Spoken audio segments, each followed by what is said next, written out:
They it's like in prison with blood power is just it's a but the prison bloodbath. is an amusement park. All right, it goes deep. The prison is an amusement park, bro. It's like it's crazy. See that Reggie put in work, but the fact that even his sword knew, bro. Oh my god, why are you debating like this? This is so sad to see. Come on, everyone, you already know it's the Couch Stealers. Is the one and only Meister Mikey J. And it's your boy AU. What up, Stitch? How you living? Listen, broken but still good. Oh my god. Broken. I forgot that you could actually do that. That and Shmeagle. Yeah. That's You're how I'm better than living. me, then. I'm broken but still good. Like, that's all I got for you. Like, this week was a productive week though, for real. Like not in just like work wise. It just felt like a productive week.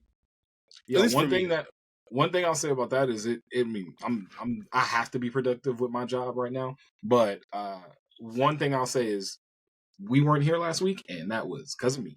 So appreciate y'all rocking with us as always. Yeah, we had to Mikey get was getting he was getting his ditty on in reverse rolls. That's crazy. Don't ever in your life. That's crazy. No siree Bob. No siree George. No siree Tom. Via his job. Harry. Absolutely not. Via his job. You know what's crazy though? I'm sorry, because I know we weren't going to really talk about this, and I don't plan on going too far into this. But I ain't saying a word. You don't have to say anything. I'm reserving the right to let you dig your own grave. I'm not even talking about it. Listen, the Dave Chappelle skits with Diddy make so much sense now. Oh my god! Like it's all crazy. Like, what if Dave Chappelle knew something that we didn't know, and that's why he walked away from the 50 mil? Dave Chappelle absolutely knew something that we didn't know, which is why he walked away from the 50 It was crazy. I don't know what it was, and I never want to know. But he absolutely knew something. I don't want to know nothing. I'm good. I'm good in my ignorance. We said it all last set. Yo, AU man, let's dive right in. We got to talk. Let's start off with a hot topic as we roll through. We kind of talking about some of the things we're gonna bring into this week. So wanted to kick it off with anime that let you down. Now, we had overlap. We have some overlap with anime that let you down, but there's going to be explanations for several of mine. But there's going to be explanations for mine as well. I'm gonna let you go first. Yeah, I'm gonna let you go first because mine are gonna. Let's just go one for one instead of doing all one for one. I'm not gonna do any of our overlaps. I'm gonna go and start off with Berserk. And Berserk, if you've seen just the movies of Berserk, you know how like raw and like magnificent this storyline is. You've seen the movies. Brutal. I unfortunately have seen the movies. Brutal as fuck. But you can't say that it's the story, not original. It's good. You got great, memorable characters, whether you like what they do or not, or whatever it is. Like, Berserk is a great show. And the people who have read the manga or are reading the manga, you're like, this shit is goated. I've heard that said a lot. When it comes to it is cult classic. I would say it's cult classic for sure. But everyone that I believe has read or follows Berserk will be like, this is one of the goats. That's the crazy thing about it, because to that point, it is weirdly like a cult classic. At the same time, people love it. People stand by it. You were one of the people that waxes poetic about Berserk. Not I, said the cat. Not I. It's still a good story, and the characters are still good, and like it's crazy. It's wild. It is wild, but like, so that the reason why this is one of the biggest letdowns for me is because it had more than a few iterations of it, and each one just kind of just like did not hit the fucking mark. But in what way? Like, how do you get that many like redos of this shit, and they just don't? It just doesn't work out. Redo. Like, oh no, we stop that shit. We're never talking about redo of Healer ever again. No, I wasn't going to redo it. Oh, that's what I thought you were going. I said, we're not talking about no redo. I was talking about the episode of Fairly Odd Parents when Cosmo became the redo watch. We were on two completely different spectrums with that one. We were on you said redo, and that's the like immediately brain just went redo a healing. Oh my fuck, goodness, I'm traumatized. Yeah, that's a lot of trauma. You gotta tackle that one. You made me watch it. I did. It wasn't my fault. I don't want to talk about redo here. What? We're not talking about the show. We talking about the fact that you made me watch it. I couldn't take on that trauma by myself. I'm not gonna lie. I 100% threw that on the 80s. I wasn't taking that by myself. There's no way. How you start off with this much fuckery? After one episode, I was like, nah, I can't be the only one that has to deal with this. Anyways. So they missed the mark on multiple different like iterations of Berserk. Like the most recent one, I think a lot of people got turned off by the animation, which I didn't mind that much, but it didn't really follow the story that much. Like, I don't know the story of Berserk as well as you do. Did you read Berserk? I'm not all the way finished, but I'm taking my time on it. Okay. I'm taking my time on it. I may dabble. There's so much that I want to read manga-wise, but I may dabble with Berserk because I don't think I'm ever going to watch it. I don't think I truly, after I saw the movies, I was like, I don't gotta watch the series. No, there's so much more. Yeah, you do. There's so much more. The movies are just like, that's the beginning. I kid you not, that's literally the beginning of it all. All right. So because Griffith, like you didn't even get to him like I'm not even trying to spoil too much. You didn't even get to him like with his armor yet. That's the thing I heard. His armor is like supposedly legitimate, one of the craziest armors in all of anime. I'm not saying nothing. All I'm saying is you didn't even get to his armor yet. So you I'm telling you, that's the beginning. So Berserk, I felt like it's a big letdown just simply because they had a few chances to actually pay homage and do this correct. And for it to never just pan out was just like, what happened? How do you keep getting funding to remake a show? Like, where is this coming from? Who's manga funding this? Bro. Manga sales, and they just. So would you? Is it manga sales? Would you get excited? Berserk manga sales for if they were to take yet another crack at it. They were going to take another crack at it and say, I don't know. Let's try and create a perfect rendition of Berserk. Do you think they could actually accomplish it, and would you be excited for something like that? Because you don't sound like you would. At this rate, I don't know, because like I'll probably watch it just to see if they do try to get it correct. You know what I mean? So it's like I want to see, but if it obviously starts wilding the fuck out, then I probably won't finish it. You know me, I'm a big proponent. If this shit ain't kicking right, then I'm not gonna watch it. I don't even see Berserk in like top manga. Here, hold on. Berserk. Average sales per volume for Berserk is 1.5 million almost. And approximate sales are 60 mil. That's not bad. So that's not bad. It's not bad. But I still feel like that's not enough to just have. I think Berserk had three iterations.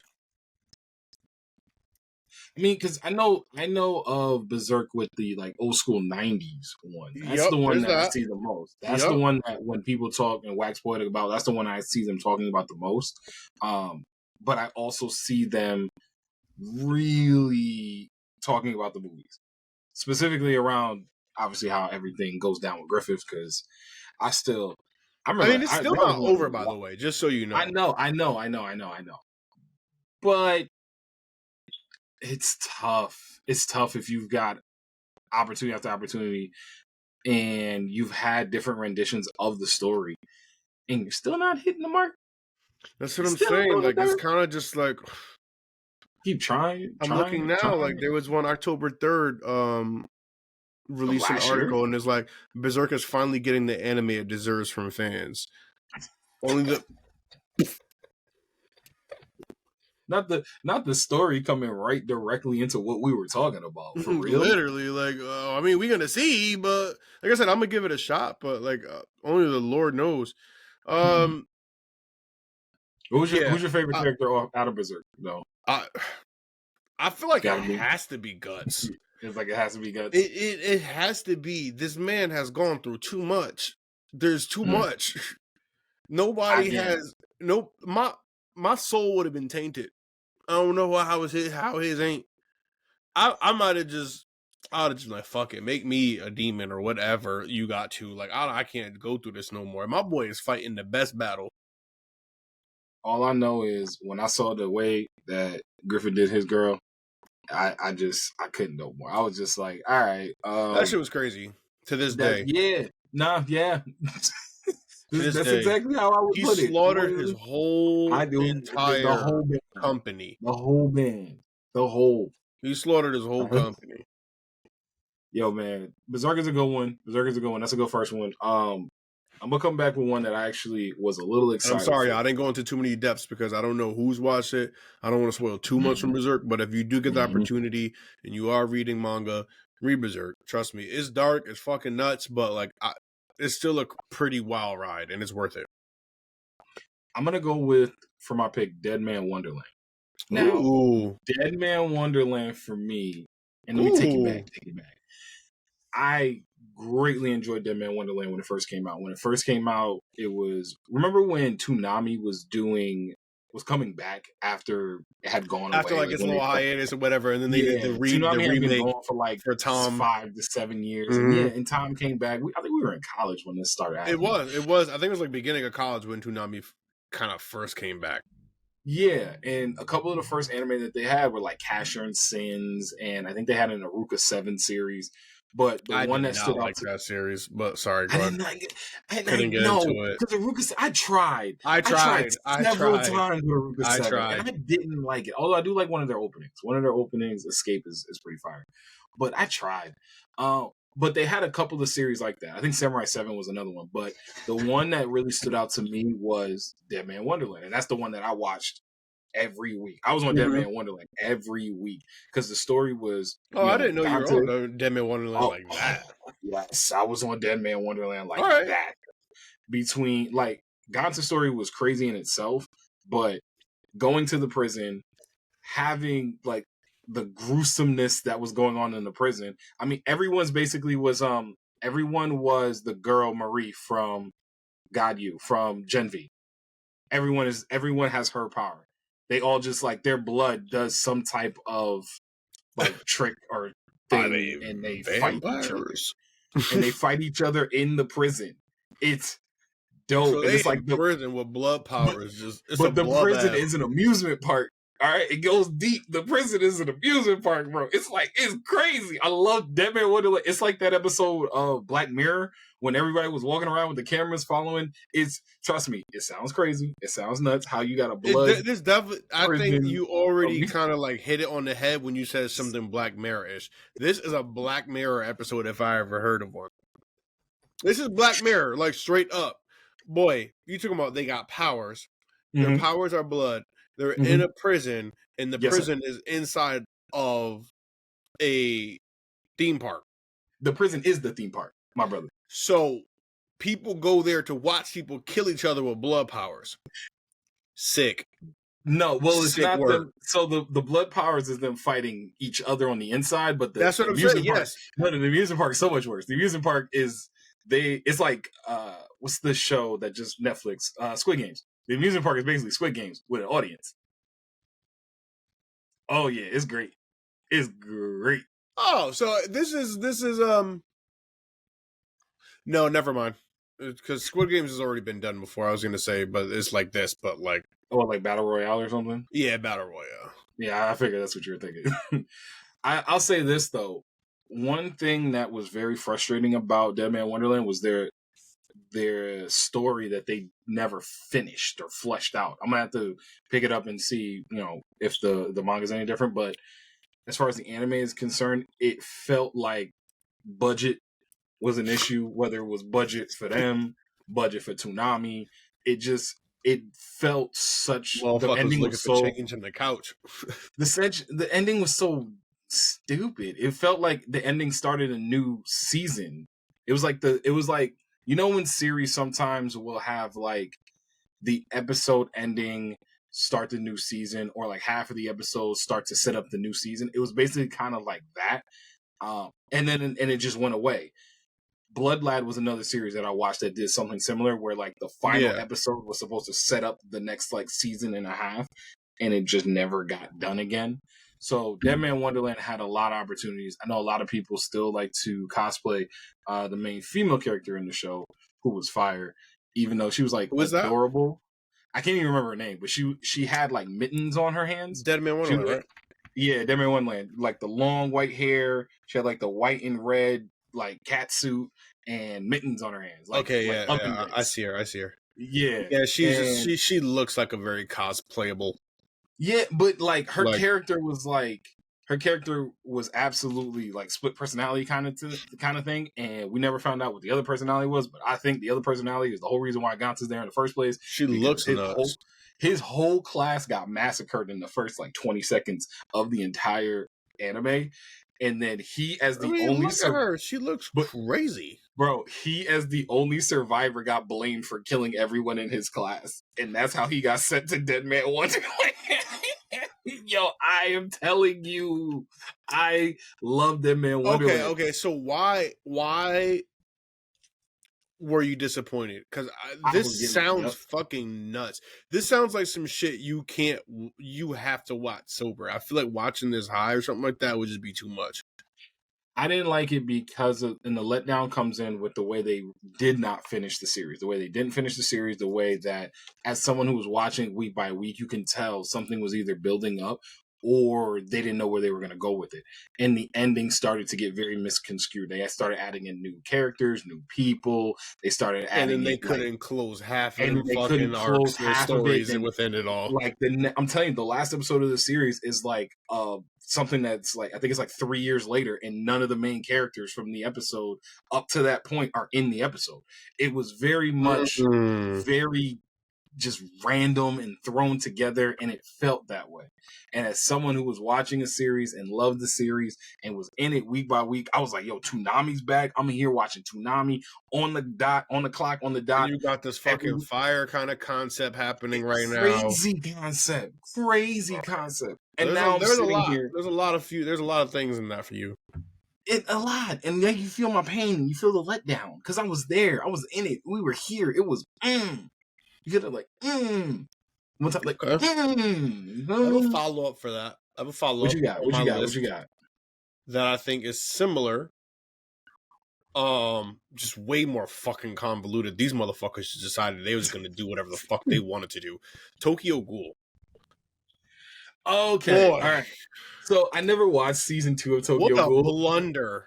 Partly because of how bad Utopia was.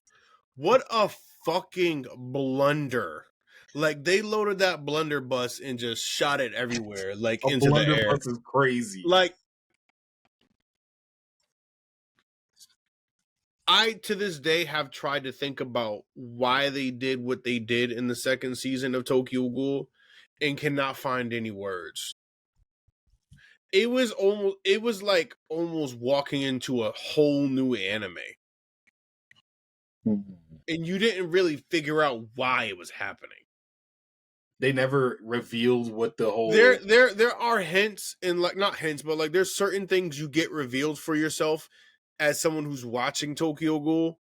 You're like, okay, I can understand why Kaneki is in the position he's in, but like, what the fuck else happened? Like, how did we get here, bro? And it's like, so I read... hilarious, by the way. So, and here's the thing. I read all of the manga for the first season. Mm-hmm. And I was like, okay, yes, there are definitely some things that they should have kept, but it didn't deviate in a way where it's hurting the anime. So I think the first season, and I think if you haven't watched it, I think I've told you to watch Tokyo Ghoul. I've seen the first season. No, I've seen the first season. Okay, you've seen the first season. Yeah, and like when he gets tortured at the end and gets the white hair, and he's like, yeah, he gets the white hair Kaneki. Oh, God. Yeah, no, that Kaneki was fun. That Kaneki was a lot of fun. White hair Kaneki is my boy. And again, I'm not trying not to go into too many details because, like, one, I didn't even finish the second season, so I couldn't. How far did you get? I got like 5 episodes in. Out of how many? I think there is a total of 12. But I think about it like AOT. Remember when the last season whenever season of AOT started, and we randomly were just with Gabby and Falco and everyone, and we were like, "Yo, who the hell are these people?" And it felt very random in a very similar way that I remember watching WandaVision for the first time. In the first I never watched WandaVision.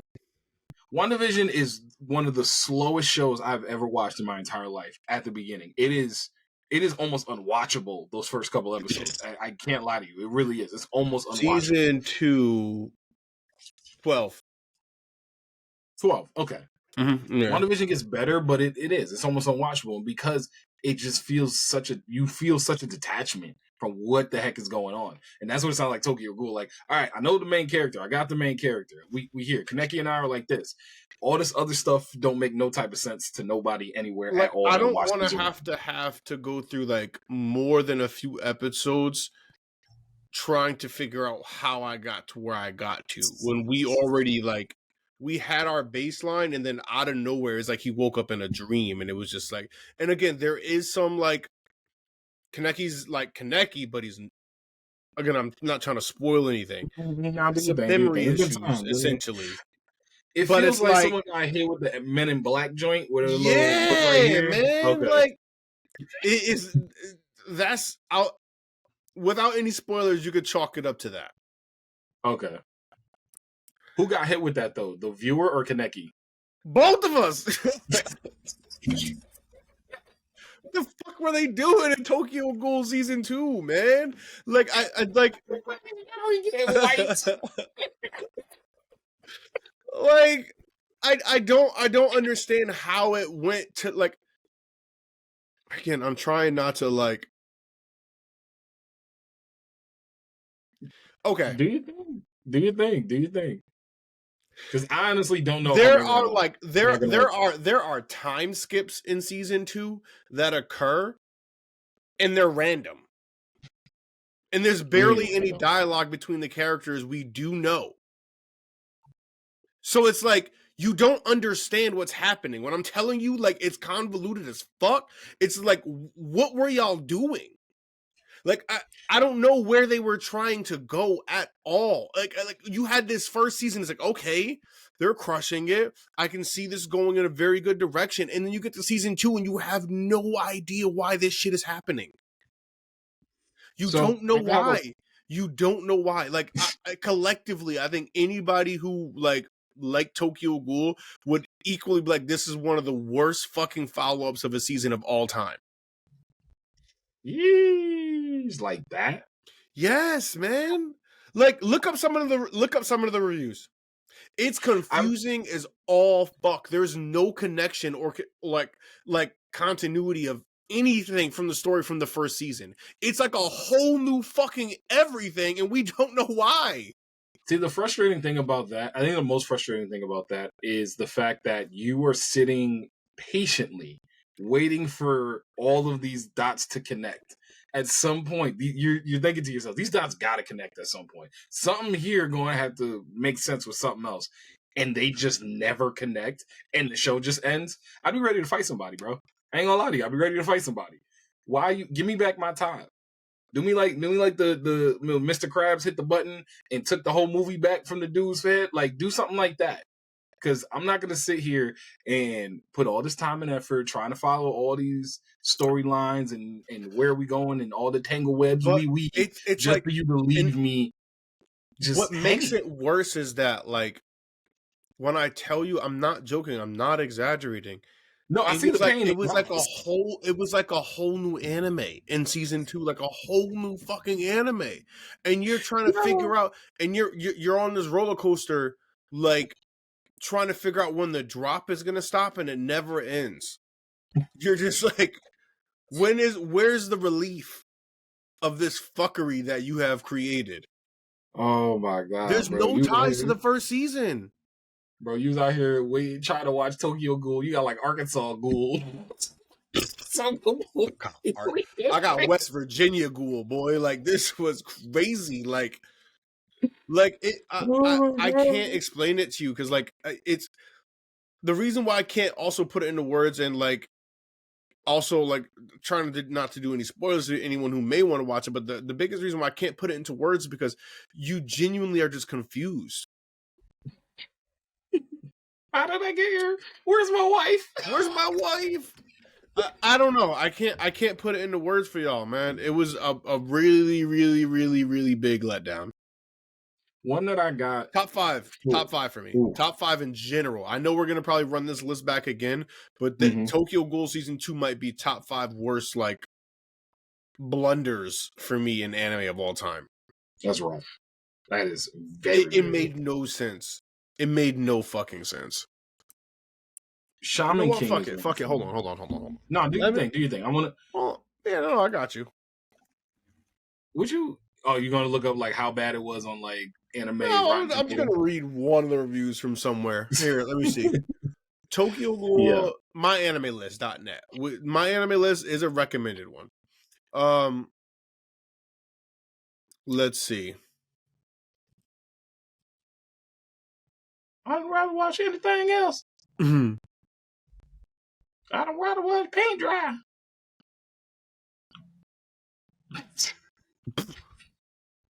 Oh, these are crazy. So I'm trying to find. Okay. Yet again, Studio Period has bent the anime community over and fucked us. Hey, yo. Art/sound. The art and animation is basic with the most of the action being goddamn slideshows, essentially. It doesn't reflect the manga's great art. However, the sound is actually good in general, especially the OP by TK and the voice acting. Plot, character, 120 chapters and 12 episodes. There is no fucking plot. I have read a bit of the manga and I'm still lost. It's too fast and we get no explanations or understandings of what's going on. Due to this pacing, all the characters that have been thrown at us get no development at all. Yeah, no, I ain't gonna watch it. I ain't no way. You should. Nah, I'm good. And I feel like they were being nice. Bending over backwards is being nice. I don't know. Janet ain't say it real nice. I didn't even say those weren't my words. Those were not my words. So I'm gonna let you go on and pop on into your next one. Well, my next one is Shaman King, and I could be quick about this one. The reason why Shaman King is there because the original Shaman King that people watched on like and I'm talking about the Netflix one, the Netflix remake. You're talking about Jetix? Yeah, I'm talking about the Netflix remake because I never watched the Shaman King on Jetix, and I remember a lot of people talking about that watch Shaman King. You know how it is sometimes when you watch older anime from when we were kids. It's Yu-Gi-Oh. Yu-Gi-Oh ain't although Battle City is dope. Yu-Gi-Oh ain't no real great. Battle City's fire. Come on, ain't no real great anime. It's just not. It's a card game. And that's how I feel about like Shaman King. And I said Shaman King is something that when the remake was announced for Netflix, especially after we heard the fire intro that they used to have on Cartoon Network or Jetix or wherever it was, like that was dope. So I was like, all right, let me get Shaman King. And I was excited to watch it. I really, truly was excited to watch it. I watched like the first couple episodes. I was like, okay, we getting somewhere. This is nice. It's nice. Bro, it was so boring. It was so boring. It was just boring. It was just boring as hell. There was no other way around it. It was just boring. I kept trying. It was just boring. And that's a disappointment and a letdown in itself because I wasn't super gassed for it. I was excited for it, but I wasn't like, oh my, like if Demon Slayer came out and was boring like this, it'd be a problem. Yeah. But I was just, all right, let me watch something new. I've heard so many great things about this. I'm really excited to check out the Shaman King. Bro, I'm telling you, it just, nothing ever felt like I could not only connect to the story, but it never felt like the stakes were high enough or anything really mattered. It just felt like it was happening.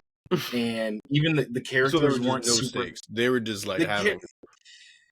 The characters also weren't really likable. And that was the thing that was kind of tough for me, because how are aren't any of the characters likable. Like I could, at least somebody. There's always so is this a cool writing bar issue, or is it just like and the story just sucks? I'm sorry. I might have to the pick reboot, it up correct?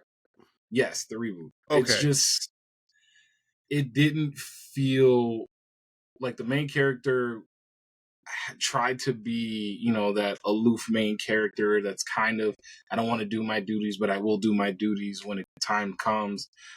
He's got like the dorky Krillin, who was, he's probably the best character that I ran into, the dorky Krillin character. Mm-hmm. And then like the girl that came in, she was all right, but like her whole plot was like, I'm supposed to be this guy's wife when he becomes the Shaman King, so I'm just preparing to be the wife. And I'm like, baby girl, come on, I need something better than that. I don't know, I need something better than that. So I don't know. I've tried on at least 3 or 4 different occasions to watch Shaman King and to really like hunker down. We watch a Shaman King. I've either fallen asleep. That shit reminds me of fucking Reborn, bro. Yeah, I have given Reborn the Scout's honor. I have given Reborn a fair shot multiple times. I have tried. I'm telling you, I tried. Hey, I'm telling y'all, I tried. I tried, and people were like, just stick it out. It's gonna get so. When an anime starts putting you to sleep, that's it for me. I can't. It's hard for me to go back after I'm blaming you for this. Blaming me for what? What I do? For Reborn. Because the first time I ever watched Reborn, I was high as all hell. You said watch this shit. And the first time I heard that little motherfucker go, what do you want? I was crying laughing. And at that point, you know what? I don't think I could have ever taken the show seriously. Ever again. I eventually am going to finish Reborn. I cannot. If you fucking finish Reborn, you don't want to play that game because I will finish Reborn. No, you don't want to play that game. There's no way you finish Reborn, bro. I will duct tape my eyes open and finish Reborn to get through the 35 eyes just to watch it. Is like, do you not understand what I'm getting at here? Because like, nah, you're a bug. This boy said he had to duct tape his eyes. It's just the first. What do people say? It's like the first 35, 40 episodes. No, it's more than that, bro. Like you gotta go through like 70 episodes before this shit get to a point where it's like, okay.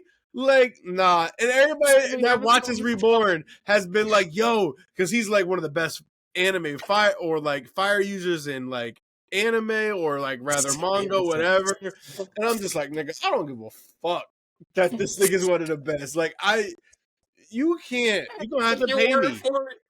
I'm gonna have to take your word for it, bro.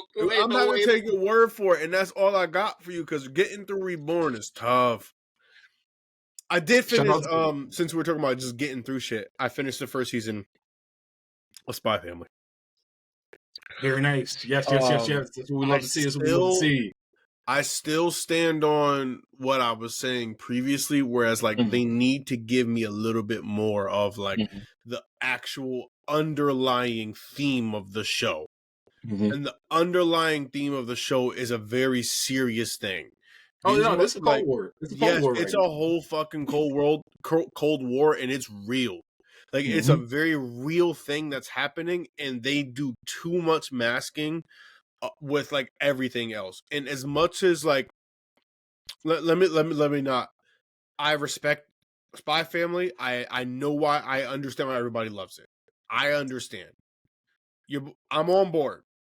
But I need more. I need more of the underlying story because, like, it feels forgotten at times. Even when they bring up the actual, like, what's happening behind the scenes, it still gets masked by like either the slapstick or just like something cute or like, and then it just feels like it gets so drowned out. So I'm just like, watch season 2, bro. Watch season 2. That's all I'm saying. Watch the season that just dropped because the movie's about to come out. So actually, excuse me, actually, you could catch up and be able to like watch everything right as the movie's getting ready to drop. One thing that's crazy about it too is the cool thing with Spy Family and the way that they do it. They do a lot of masking, to your point, but the masking right now isn't done in such a childlike way. Like, it's still got, you know, Anya's like 4, so it still has like Anya I don't want the core of the show to lose its core. But I just need them to augment and add on, like get me into what this whole entire thing is about. Yep. Oh yeah. That's what I keep. That's what I lost a lot of in season 1. I keep losing. Like, this, as lovable as this whole entire show is, I am losing that. This is what the show is about, really.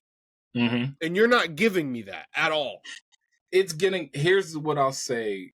First of all, watch at least the first like 5 minutes of the first episode of season 2, so you can hear that opening, because that's one of my favorite openings out, and because it's just fire. But what you got to understand when they start to reel that out, and one thing again that Spy Family does really well, they do it when you're least expecting it. Sometimes, like sometimes it's just like, all right, this is the episode we hear, but you'll be in cutesy land, and next thing you know, something will happen and be like, oh wait, no, this is serious, like in this episode.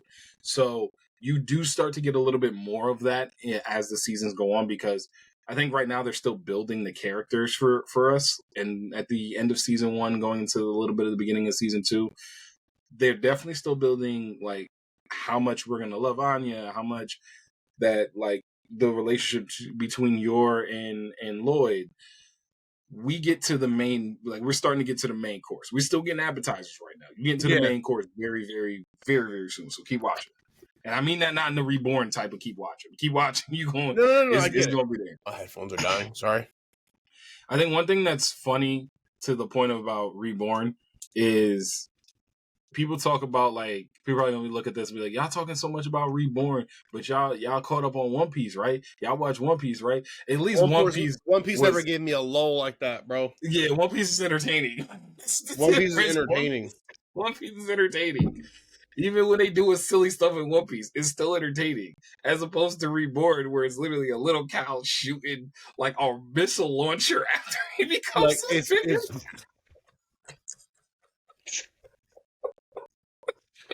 One Piece is not the same. Doesn't he jump in the RPG and it blows him up? And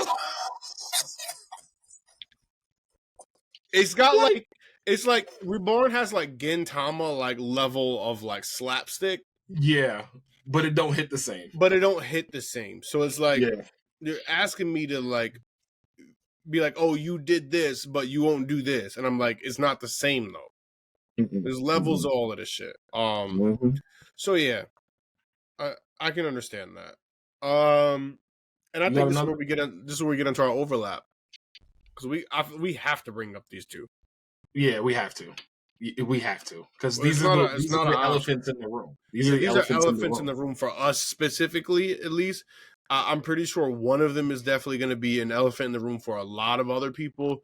Let's go with a lot of other people first. Promise Neverland. What the fuck? And Darling in the Fangs. What actual fuck? Which one do you even want to tackle first? Because I think let's go into Promise Neverland, because I think Promise Neverland had a higher ceiling. Promise Neverland had all-time great ceiling. Promise Neverland had all-time great. It had a GOAT ceiling. How do you go from GOAT ceiling to out the league, bro? You go like GOAT ceiling out the league, like with no injury. No injury. You're just out the league. You're just out. You did it to yourself. Yo, like it'd be like, I was gonna say J.R. Smith, but it's not even, because J.R. Smith was like, despite him never training and trying to get better, he was still talented enough to just like be J.R. Once a Nick, always a Nick. Leave J.R. alone. My point, I look at it like Promise Neverland for season 1 had everything. It had mystery. It had story. It had character development. Every character had its own place. Plot, like legit plot. And you had shock factor. You had us on the edge of our seats. Everything. Like, voice acting was really good. Like they hit almost every nail on the head that you could think of. They hit it. And then for season 2, they came back and they just started hitting themselves instead of the nails. You know what I mean? Like, it just, it didn't, especially when, and this, thank God for social media sometimes, when people that had actually read Promised Neverland started hitting the timelines talking about, what is this? I knew that we were in for complete and utter BS. Because at first, I'm like, all right, people just talking ain't mess. I'll keep watching. Yeah, when sometimes people do that. When they got into the bunker in season 2, and an entire character was missing. Like, missing. He just wasn't in the bunker. He's supposed to be in the bunker. Where is he? Not in the bunker. Not. I couldn't do it no more. That was when I was like, up. I finished it. Oh, you finished it? Oh, I finished it. I needed to know how bad they were going to fuck this up. You better than me. Let me tell you, they fucked it up even more. Bro, they wrapped up probably about like, and I'm just guessing here, and I'm gonna throw out random numbers. Mm-hmm. Let's say season 2 was based off of 150 chapters. Okay. They wrapped up the second half of that season in probably about. They tried to let's say the whole entire season 2 was 150 chapters. Mm-hmm. The first 4 episodes was let's say 60. Okay. The last 90 fucking chapters was condensed and thrown into this fucking shit and just said, and then they just said done. It's the done. All right, cool. Here you go. It's like, remember when you had they made a casserole. They made a casserole. Anime casserole is nuts. They made an anime casserole. Like, they just took whatever the fuck they had in their fridge and threw that shit in a fucking, like, blender, put it in a pan, and then put it into a fucking oven. And prayed. I don't even think they prayed. I'm not even going to say that. That was purposeful. I felt like there was an agenda behind this. Like, somebody lost a bet. And it was like, you know what? You lost this bet. Season 2 has to be fucked up now. Fuck you. I don't know. Like, because it felt like when, no, I got you. It's like when, remember, what's the one song from the Black Panther where Future's like, la-dee-da-dee-da, and that felt like he lost the bet. It's like, because no one thought for any second that you were supposed to be doing this. No. Like,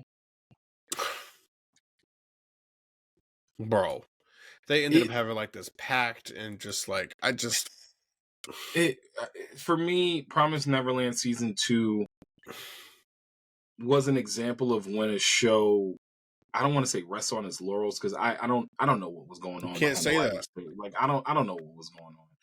I just, folks that are working on a show with source material, and we gonna get into that in a few minutes. Like, you got the source material in front of you. Like, you got the source material in front of you.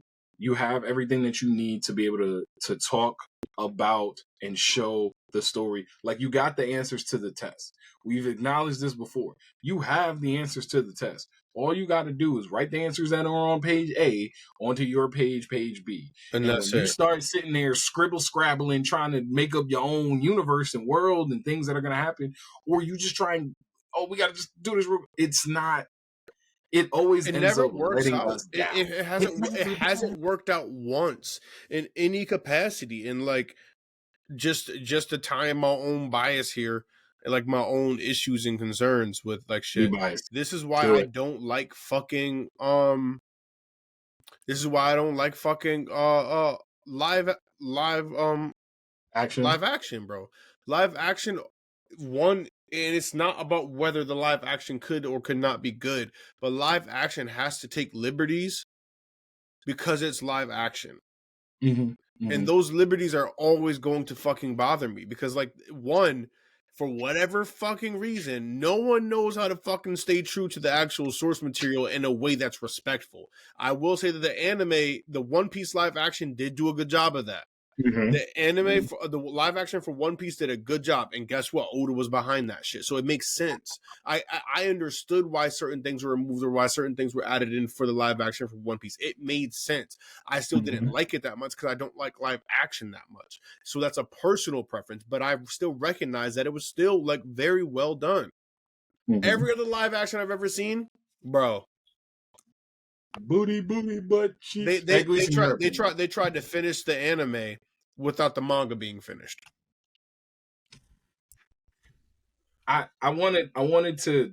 I got a segue now. I have to segue after that because that's a perfect way for us to go straight into the Avatar: The Last Airbender live action that dropped on Netflix. Now, I have not watched it. I don't plan on watching it, but go ahead. I have watched it. I have like 4 minutes left in the end of the first episode. At the end of I'm sorry, what? I watched the first episode. Oh, you watched the first episode? That was enough for me. I've got like 5 minutes left in the last episode. I already know what happens. I've seen Avatar: The Last Airbender of course 7 times. Like I already know what's going on. So I still feel strong enough to be able to say, all right, I'm gonna be able to talk about this a little bit. Even though AU, I can go into like spoiler territory because you're not gonna. That's not a spoiler. Okay. And the thing that they did for Avatar: The Last Airbender, the live action, they changed the story of how things happened, but they weaved it in a way that it somehow finished where it was supposed to be. Every time they brought it back to where the story. So like if this is if a straight line is the Avatar like story, the timeline of where it's supposed to go, these motherlovers took the line, broke off a piece, went all the way around here, but then brought it back to the line. Yeah. And it worked in some places and it really missed in others. Overall, I gotta give it a 6. 6.5 if I'm being nice. Well, I knew they were fucking themselves a little bit when they decided they were going to remove Sokka's whole like misogyny arc. And like that is damn near half of his character and his development. So immediately removing that, you also have to remove the Kyoshi warriors because like in their interaction. No, the Kyoshi warriors were in there. They were in there. No, I don't mean that. I mean you have to then remove their interaction with Sokka in the same way. So therefore his love interest for old girl can't even really exist. He didn't have any interactions with her in a real way. There's no way. He never learned to respect her in order to love her.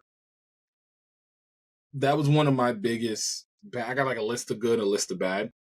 Sokka, the guy who played Sokka, I actually had him as a good. I think he did a pretty good job playing Sokka. From what I saw, he did look like he did a pretty decent job. He did a good job of playing Sokka. He had the jokes, he had the seriousness, he had the down pat of like a kid that was just trying to make his name, trying to do something that's going to make his dad proud, make his tribe proud. Like he had that. He felt a little old to kind of have that. I was going to say he looked very old compared to everybody else. Like he felt a little old to have that kind of story, but I still thought that was fine. I still think there's always going to be some casting things like that where it's just you have to unfortunately suspend your judgment. To your point, Suki and his interactions, horrible, terrible, so bad. Because because they then had to go ahead and rewrite whatever the fuck it is they were gonna do to make them like be a thing. And the source material was already there because you were too afraid to like not even push push the needle, but like it's just right there. There was nothing wrong with Sokka's arc. No, there wasn't. And it hurt Suki's character. Because although Suki was a very strong warrior, Kyoshi warriors were still very strong, it made Suki start to feel more like a damsel in distress or a lover of like, oh, the new guy's here. Ooh, it felt teen drama-y in a way that it never should have. That's Suki, degrading, and that's degrading to Suki, and that's degrading to the Kyoshi, and that's degrading to the Kyoshi warriors. It was tough. That because that was a learning experience for her too. Yeah, and her learning. You want to know what her learning experience in this was? Oh my God, there's a boy my age here. Oh my God, it was like that. That's what it felt like. It was weird. Yikes. It was weird. Yikes. But that was. I'll give that the bronze medal for bad. The silver medal has to go to, and this is going to be a little weird. Silver medal's got to go to Zhao. Not the guy who performed as Zhao. I think a lot of the performances were good. The guy who was Zhao, it was more like writing issues. Yeah, no, seriously. Like the guy playing Zhao was good. It was the same dude from the original Rush Hour, with the blonde hair. Yep. Yeah. He plays Zhao. He was good. He was good as Zhao. The character was written so much differently than it was in the show. In the show, Zhao is a decorated military general, correct? Yeah. In the anime, he is a out in the sticks general that even Ozai doesn't even know about. Nobody knows when they first start after Aang, after they all leave the Southern Water Tribe. Wait. Him and Zuko start working together to get after. He starts working under Zuko. He works underneath Zuko. No. So, yeah, he starts working under Zuko. So, bro, he didn't even like Zuko. He didn't even like Zuko's the outcast. And he's like, bro, he went after the Avatar because Zuko failed. You know who he found? Zhao felt like Littlefinger from Game of Thrones. He felt like the conniving dude in the background. Bro, he was a respected motherfucker. Like, he was a respected general. And then when he became admiral, he only became admiral not because of his exploits that he had done. He became admiral because Azula, who, again, another example of they did it really well. And Azula's a little different because we didn't see her in season 1, so they could make some stuff up. Mm-hmm. But Azula was the one that was giving Zhao, sending letters and correspondence back to Zhao and telling Zhao how to move. So which is why he ended up becoming that, because basically he was doing what she said. Yeah, he was Azula's henchman at that point. Which, again, the dude played the role well. Don't like the way they wrote it, but he played the role well. But that's the silver medal. So Suki was the bronze, Zhao was the silver. The one that gets the gold and made me the most angry, bro. They massacred Bumi. They massacred my boy, bro. Bumi was terrible. Bumi was so bad. But the character of Bumi was insane. And I hated the Omashu episode with Bumi. It was so bad. The bending in this was top tier. The bending in this was the best thing that they did. The bending was amazing all the way across the board. So the fight between Bumi and Aang, still very good. And they still, again, kind of like I said, they take little nuggets and they drop little things throughout the series that gave us callbacks to the show. The choreography is almost the exact same. Remember Bumi threw the giant rock and Aang had to do the backflip through it. Over it. They threw that in there. So it was the choreography and a lot of things like that were very similar. But Bumi was essentially a mad king. He instead of giving Aang trials to, one, teach him he was being ready and tell him okay, you can't tell who I am. The first interaction they have, he's like, yo, what up? I'm Bumi. He snorts and Aang's like, Bumi? And he's like, hey, Aang, haven't seen you in a little while. What's going on? Why are you still young and I'm 100? What's happening here? So he knows at the beginning of the episode that it's Bumi he's dealing with. And the whole episode, Bumi is angry with Aang for leaving the world and having to have this war go on. He's legitimately angry with Aang the whole time. So all his trials, Bumi's actually trying to kill him because he's upset that Aang wasn't around and wasn't there. And he wasn't even lovable. After all that fucking time, Bumi and Aang still loved each other in the anime. So it was or not the anime, sorry, the show. Because why on God? Why would you even change that? I don't know why they changed it. The source material is right there. You don't have to create more conflict than there already is. These motherfuckers are children fighting a war. There is enough conflict. Boomy's character, that was the closest I ever came to not going back and finishing the series. I'm not gonna lie. I stopped, and I was like, bro, they can't do Boomy wasn't even in the show that much, but that one interaction between Aang and Boomy was just like is one of the prize moments of the whole entire show. It was. It really was. It was such a pivotal moment for Aang too. Because right after that, they were already invading again. It was such a pivotal moment within the show. So it was like, I don't know. I knew it wasn't gonna, bro. I can't deal with live action, and I can't. I'll say this. The one thing that they did, so Omashu ended up being like 3 episodes. Like they were in Omashu for like 3 episodes, and they threw a lot of the storylines that happened. That's very long, actually. For no, but that's what I'm saying. What they did was what they ended up doing, and this is where the writing actually did well in. They condensed it in a way that they took some of the storylines that were throughout them trying to get to the Northern Water Tribe, and they all just happened in Omashu. So like they meet Jet as they're walking into the village, walking into Omashu, because remember Papalopolis or whatever they had to pretend to do. So they do have a callback to that later, even though he didn't say it at the gate. So I was mad when he didn't say it at the gate. But they had a callback to it later. So I said, all right, I'll let y'all rock. But one of the people that they meet getting into that helps them get into Omashu is Jet. And so Katara meets Jet. They start doing their thing. The freedom fighters who were really cool. So that's how they played that. At one point, even the Secret Tunnel episode, they had the nomads that were going around saying Secret Tunnel, like they were there in a tunnel outside of Omashu. So like it worked because all of that stuff kind of was in the same region anyway, because they were traveling, but they just dropped it all in Omashu and just did it over 3 episodes. It didn't feel super fast paced. It felt organic for the pace that the show was going on. So I didn't mind that. That's what I'm saying. None of that stuff happened in Omashu. Even the doctor or the scientist with the son who Aang thought was a airbender the first time he saw him.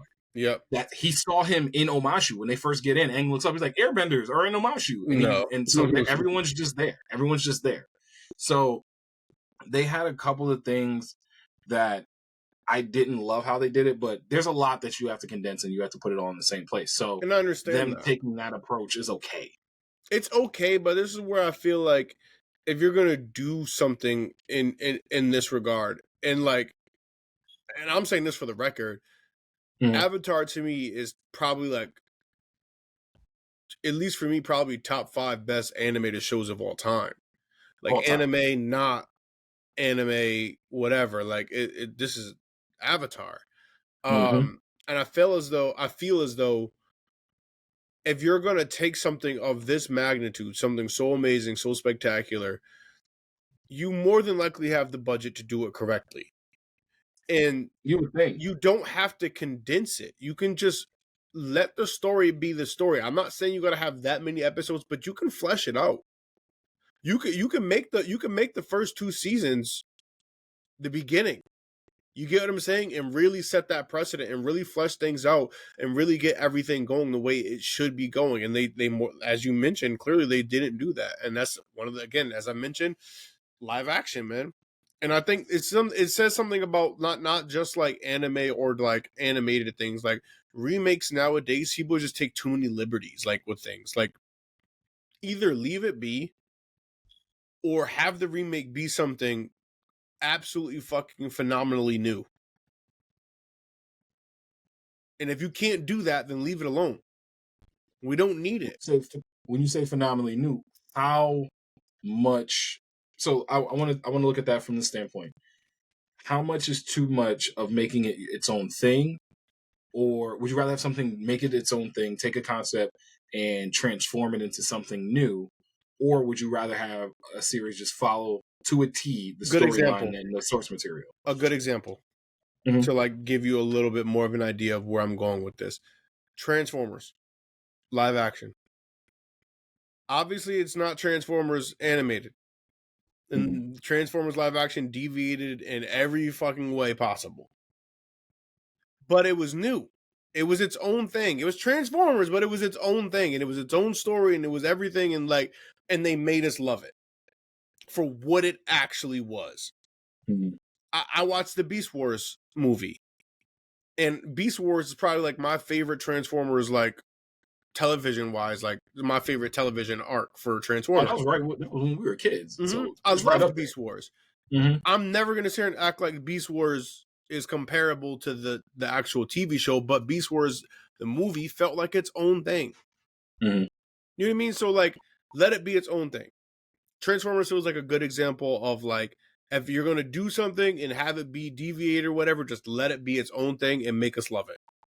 What's that really thing that you say about if you're gonna make a joke, you better make me laugh or they're gonna kill you. Oh yeah. George so Carlin. It's like that's it. It's and I think Transformers is a really good example. Transformers is a really, really good example because it felt different, but it was still you still got the it was different, but it didn't feel different, I should say. Mm-hmm. You still got the vibe from it. This is where still got the essence of Transformers. This Avatar series had that at times, but they didn't have it the whole way through. Shut up, Siri. Mm-hmm. It didn't have it all the way through. And the times where it didn't have it, it missed bad. Like the people that like Aang had it at times because I think Aang, Katara, and Sokka were all really good. I think Gyatso was really good. I think Iroh was performed like the actor did well. I don't like the way they wrote Iroh. Iroh was a little bit, I don't say too serious, but he didn't give me jolly. Mm-hmm. Iroh wasn't very jolly. And especially in season 1, Iroh's still jolly before we understand, Dragon of the West. I already talked about Zhao. I think Jet was done well. And they had little callbacks to Jet's thing, like when Jet put the two swords together and was able to like do it. So they had callbacks there. June was really good. Shout out Arden Show, Teen Wolf. And Zuko was love Teen Wolf, even though you never finished, so you can't shout shit out. Finish Teen Wolf, I love please. Arden Show, so I can shout Arden Show out. Finish Teen Wolf. Zuko was meh, only because Zuko's story doesn't pick up till season 2 anyway. He was really brolic too, from what I saw. No, the fighting was good. The fighting choreography. No, I'm just saying he was really brolic. That's not like I'm mad about it or anything. I'm just saying he was brolic as Zuko in the show. And the way they had everyone look, everyone had the part. Everyone looked the part, including Zuko. Although, again, trying really hard. They did a good job. 6.5. Yeah, I got me at 6.5. I think it's 6.5 out of 10. I won't even say 6. 6.5. Why Zuko fought back against his father when he got the scar. Mm-hmm. Like when he got the scar, instead of like he bowed down, was like father, Lord Ozai, I'm sorry, I didn't mean to do that. And Ozai just walked up to him and just bow. That's how. Yeah, no, he fought. They fought. They like had like a mini like a legit Agni Kai. Nah, bro. Yeah, they like fought a little bit. It wasn't really a fight, but Zuko swung. Zuko was swinging. Zuko was in there trying to like fight. Zuko never fought his dad. Zuko was terrified of his dad. Zuko was like, no, as he should have been. No. Yeah, no. As a kid, you should have been. Yeah. And so it was. I've got my issues with it. I truly do. But I think they performed as well as they could. The one that I will say. I was gonna say, don't give nobody that excuse, man. Why was Wang Shi there? Why Shi didn't come until season 2? They could. It's not as they could, bro. Like you have everything you need to make a successful like show, and you opted not to. I don't understand why they opted not to, which is the worst part, because they didn't have to go that route. Well, I think one part about that is like, for example, taking out the misogyny aspect from Sokka's like character is because they felt like it probably wouldn't have translated well in modern day times. Like, but it's just like the show is already great. Let the show be great. No one's gonna dislike it nowadays because like of what the times look like now. The show was still great for this. That's just the show. And to be fair, Sokka really wasn't that misogynistic compared to some characters that we've seen in other shows on television. Exactly, like 100%. So it's like you didn't have to do that. And like it sounds like they shot themselves in the foot. I said this. I understood why the creators left.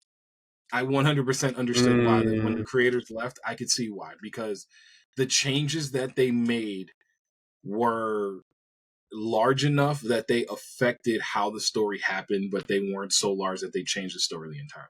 we still got to our destination. We still got to the Northern Water Tribe. It wasn't because Aang had to learn bending. It was because Aang had a vision that from Kyoshi when he went to Kyoshi Island. That was the other thing. Aang could only talk to his past lives when he went to their shrines. Yeah, not because they were. I remember that was the beginning of the whole entire show. That's why I was like, after that first episode, I was like, yeah, no, there's too much going on. They had the scene where he goes to. It was like, he needs to learn how to find himself, and like I was like. So when Kyoshi gave him the vision that the attack was going to happen on the Northern Water Tribe, that's when he's like, we got to go to the Northern Tribe. Not that he needed to learn waterbending. So once he got there, it still happened. The koi fish, giant Aang, killing everybody. We're still there. It's just like the path was windy, and parts of it were too windy, and they took too many liberties with the source material that it became frustrating.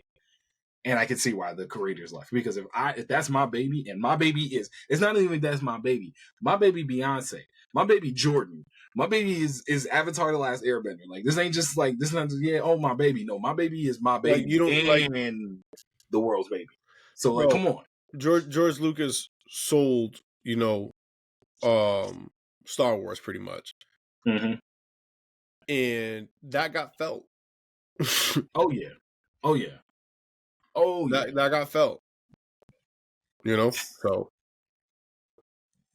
Man, hey, you all know what we're gonna do. I this is not one where I would recommend that you watch and finish it. I would. Interesting, because you still always recommend that I actually go and like watch something. So that's says a lot coming from you. I still think you need to watch the One Piece. I don't think you need to watch this. I will. No. I think I will tune into the One Piece. And if Oda ever says he's not behind it anymore, then I probably won't. But the One Piece I finished, and like I said, like I don't like live action. I still stand behind that. But I will continue watching One Piece. There was enough of the show, there was enough of the feel of One Piece in the live action that I'm attached to it. I didn't get that from that first episode when we were talking about Avatar. I didn't get that. What about the Naruto live action? You heard about that? The Naruto live action? That shit. I'm not even watching the first episode. Some things shouldn't be, bro. Some things just shouldn't be. I'll say this. The last thing I'll say about the Avatar: Last Airbender live action, the scenes that I talked about before, where they do actually have callbacks to the original series that are really great. I love the Blue Spirit episode, as many people do, and they kept verbatim what Aang said to Zuko, where it was like, I had a friend Kuzan, and back in the Fire Nation, do you think we could have been friends? And same thing. Zuko attacks. He was on a boat, so like when he went to attack, Aang, spun out, and the boat got into the lake, and that's how he got away. That is an example of taking the source material, putting a nice little spin on it. Because remember that conversation happened when Sokka and them were sick, and he was in the forest, and Aang like hopped through the trees.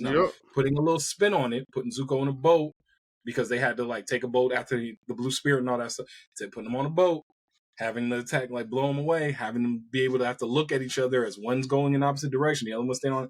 That's a nice take of the source material, making it your own. And making that conversation has to. That conversation has to be. It has to. So like, yeah, 100%. I didn't see that part obviously, but like you said, that there are certain things that as I mentioned, like Transformers, that's the best example I could think of. They made it their own thing, but it still felt like Transformers. And shout out while we fucking here, shout out to that fucking last Power Ranger movie, because that was the essence of fucking Power Rangers live action, and way too much fucking hate for that. Facts. That was the best Power Ranger movie of all time.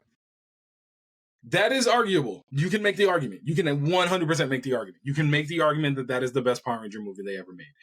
It's that or Mighty Morphin, because nobody Turbo it's cheats. Fucking Mighty Turbo cheats, but you can absolutely make the argument. I know people hate Turbo, but I still did like Turbo. I don't know why. I just enjoyed Turbo as a kid. I just did, man. the one thing, and this we'll close up out of here. AU, shout out. One thing I want to do make mention to is shout out to Inside the Mind of a Blurred. We was on their podcast. What was that, like 2 weeks ago? Episode just dropped. Yeah, 2 weeks ago. Episode just dropped, all on their socials, all on their channel. So make sure you go to Inside the Mind of a Blurred. Shout out Rob J. Shout out Scuba Steve. Appreciate y'all having us on. I think this Avatar: The Last Airbender live action would have been perfectly fine if M. Night Shyamalan did this, 15 years ago. If they took this version and that was the live action movie that people got, I think people would have been okay with it. Yeah.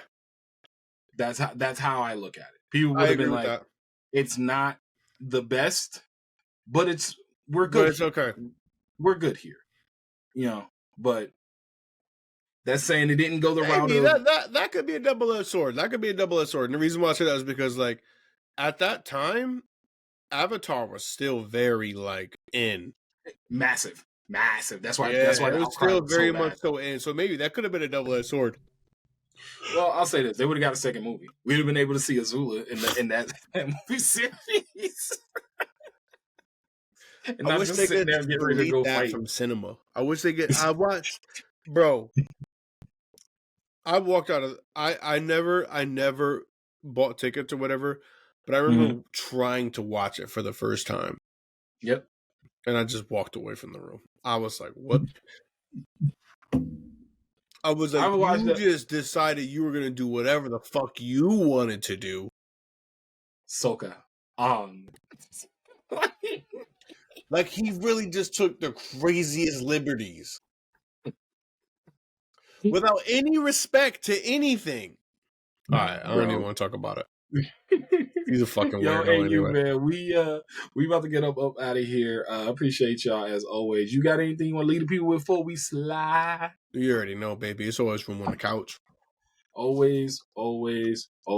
And you already know. Appreciate y'all for listening to us. Listen to us wherever you get your podcasts. Rate us, review us. Yeah, I don't know. It's been a long day. This shit becoming a theme now. That every episode you just say something so fucking wrong. Or just make up a word or some shit. Bro, the allegations are no longer allegations. Sometimes you just got facts now. It's facts. Nah, you got a Schmeckeldorf. Sometimes you got a Schmeckeldorf. That's all I'm doing. That's all I'm doing. Yo, listen to us wherever you get your podcasts. Rate us, review us. Check us out on our socials, on Twitter, on IG, and on TikTok at Couch Stealers.